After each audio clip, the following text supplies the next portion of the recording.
Hello, আমি রূপা। তো আজকে কিসের উপর আর্ট করবো সেটা বুঝতে পারছিলাম না। তারপরে দেখলাম আমার শ্বশুর বাড়িতে একটা পান গাছ আছে, চলো আজকে এই পানটার উপরেই আর্ট করা যায়। আমি এখানে প্রথমে লাল ফেব্রিক দিয়ে গোলটা করে নিলাম, আর গোলটা করেছি ইয়ারবাডস দিয়ে, তোমরা চাইলে তুলিও ব্যবহার করতে পারো। তারপরে আমি সাদা ফেব্রিক দিয়ে এখন ডিজাইনটা শুরু করলাম।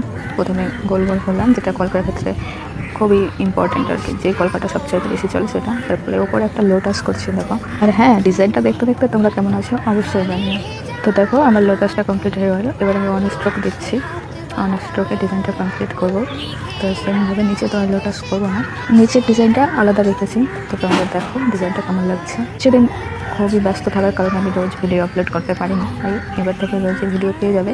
তাই তোমরা অবশ্যই যদি ফেসবুক থেকে দেখে রাখো পেজটিকে ফলো করে রাখো, আর যদি ইউটিউব থেকে দেখে রাখো আমার চ্যানেলটিকে সাবস্ক্রাইব করে দিও।